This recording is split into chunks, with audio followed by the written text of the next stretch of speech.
Hebu tafakari hili kwamba unaamka asubuhi kwenda kwa shughuli zako za kawaida, wewe ni mzee wa mtaa, na kupata mwili wa marehemu umetupwa kwenye lango lako. Hivi ndivyo hali ilivyokuwa mapema Jumapili hii katika lango la mzee wa mtaa wa kijiji cha Transmara, kata ndogo ya Seregea, kaunti ndogo ya Likuyani. Inaaminika kwamba marehemu huyo huenda aliuawa kwingineko na mwili wake kutupwa kwenye lango la mzee wa mtaa.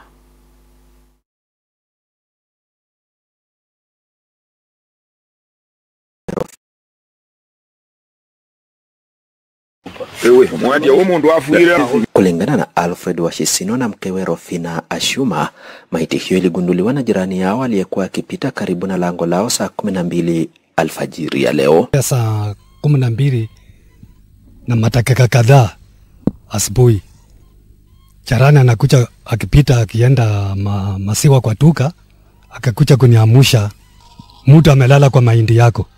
Mimi kuamka kuja kuona huyo mtu tayari kumbe amekufa. Ni kama walimuua mahali, wamefuruta, wameleta kwa mahindi kwa poma yako kwa geti yangu.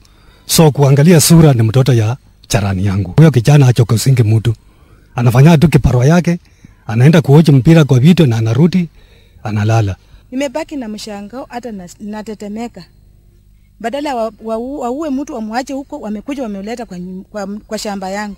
Wakazi wameelezea kusikitishwa na kisa hiki, wakilalamikia kuendelea kuzorota kwa hali ya usalama eneo hili, wakitaka uchunguzi wa kina kufanywa na wahusika wa mauaji hayo kukabiliwa kisheria. Tumehuzunika kwa lile chambo, sababu huyu kijana kuingi na maneno, na katika area hii ya Transmara, hii barabara kutoka pale hapa chini paka hapa inasumbua sana. Vijana wamejitokeza, usalama wetu umerudi chini.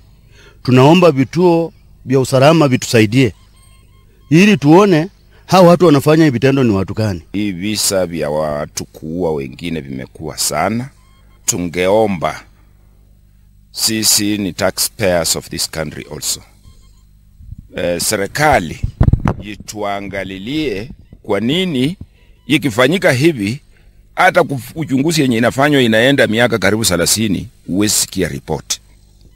Vijana wamejitokeza kwa barabara, wakikuta tu mama huwezi toka kwa tingatinga jioni, mtu mzee huwezi tembea kwa barabara. So please, tunaomba serikali kuwe na maanani na sisi kama tunaishi Kenya. Hata hivyo, wito umetolewa kwa wakazi wa kijiji cha Transmara kushirikiana na asasi za usalama kukabili visa vya uhalifu. Viongozi wenzangu, tafadhali, huyu kijana mwenye amelala ni kijana mwenye hana mbele na nyuma, wazazi hawana mbele na nyuma. Tafadhali watu wa Likuyani, tusaidiane mambo ili Likuyani yetu yaonekane Likuyani. Mtu yoyote mwenye unajua mhalifu katika area hii, tutoe ujumbe kwa serikali ili tuweze kusaidika.